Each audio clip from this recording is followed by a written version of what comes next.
Hi,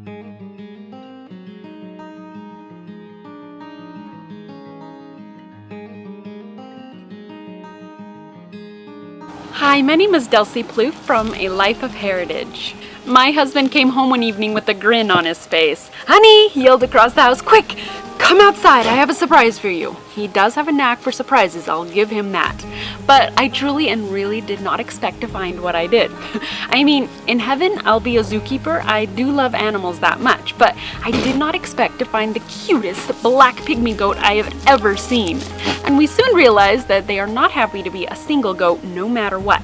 So we very soon brought home the cutest little white goat ever, and we had our Felix and Festus. Oh my, those goats, they were like dogs. We didn't have them fenced in to a specific area, so they literally followed us everywhere. We would go down to feed the horses down the lane, and of course our loyal dogs were at our side, and if the goats weren't right there, all we had to do was call, "Come a little goat, come a little goat!" And those short little legs would come running as fast as they could until they caught up with us. And when the dogs loaded up into the back of the pickup to go for a ride, those goats were standing at the tailgate waiting to be loaded up too. And one morning we woke up to two goats curled up under the office table.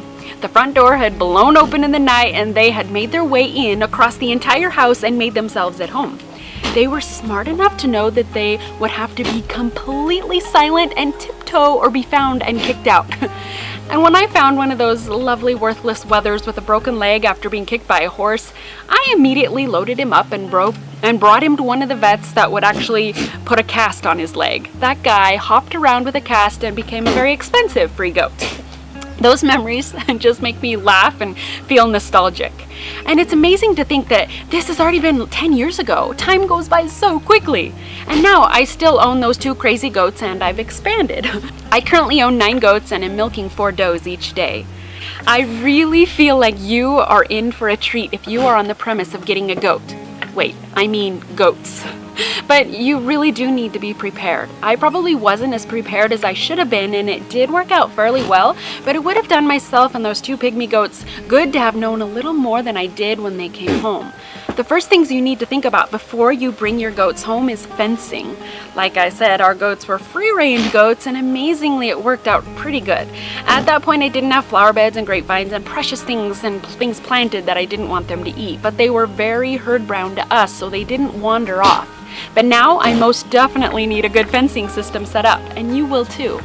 Before I got more expensive in producing goats, I knew I needed to set up boundaries and their official area. But I didn't have a lot of or any money set aside to build a fence, so I set out to find free pallets. And for 5 years now, this pallet fence has been a splendid fence. Only now, after we've had countless goats stepping up on them and leaning over, and courting goats fawning over each other, and pigs pushing on them, and the continual wind pushing its way, and it's looking a little tattered and really needs to be replaced. So you will need to think about what you can afford, keeping in mind that sometimes lower cost options don't last as long, but they can always get you to the point where you can afford a better option. So with fencing, there are several options. Pallets, like you see here behind me. We also have cattle panels set up between the pigs and the goats. This is more for the pigs' sake because they are so nosy. You can also use electric fencing. We've struggled at using electric fence in our area because our grass gets like 4 or 5 feet tall. And yes, if you keep it mowed up all summer long and keep the weeds and the grass and the trees and anything else out of it, it can be a great option. For us, with so much going on, one more chore is really hard to keep up with, however. Another fencing option is 4-inch wide goat wire, which is particularly splendid option. But smaller goats and kids with horns can actually stick their heads through and get stuck. That's a precaution. And even woven field fencing is an option and will cost less than goat wire, but the holes will be larger and may cause issues with goats that have horns. One fence that should really never be used with goats is welded wire. Goats are notorious climbers and will always stand on fences, and the welding connections will probably break, which will give the goats a greater chance of actually escaping and getting injured. So that's an overview of what you can use for fencing. But what about shelter? I live in Montana, so our goats and us have to deal with every season, and quite often all seasons are present sometimes in one day. On a beautiful fall day, we can wake up to snow, which leads to drizzling rain and ends up with a beautiful, gloriously warm afternoon. This wide spring of temperatures can actually affect your goats quite severely, but I'll talk about that in one of the next lessons. But goats are dainty creatures and will not like to be in any of the snow, wind, or rain. They need to be provided a dry place where they can get out of the weather. And thankfully, there are a lot of options to choose from. With my love of pallets, I began to dream up what I could build with them and to make as my goat shelters, and this is what I came up with. These shelters are so easy to make and are really rather inexpensive. The roofing is probably what costs the most, but it was well worth it. This size will allow about 2, maybe 3 medium-sized goats to sleep in.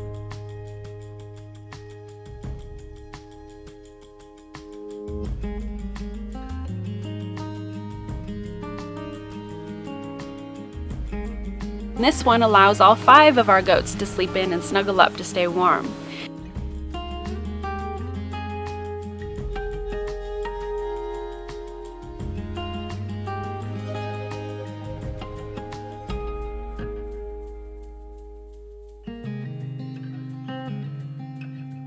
We also have this big barn that is dual purpose. This side is where I do my milking, and this side holds the hay I feed my goats during the fall and winter months, and by spring it's opened up enough to be used as my kidding barn.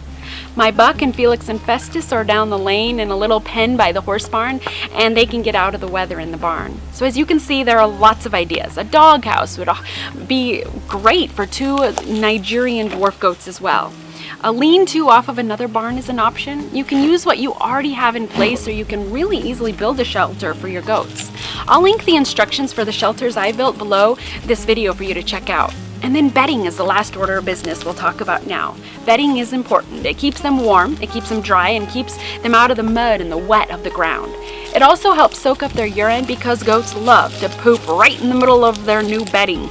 They have no scruples of dirtying their bed area, so it's important to keep this area as clean as possible to prevent their barn areas from being full of that ammonia smell and filled with worms and bacteria and disease. Great options for bedding are things like pine shavings and straw.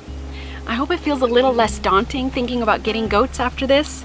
Fencing, shelter, and bedding are really important. For the sake of your sanity and for the goats' well-being, it would be best to have this set up before you bring your precious goats home.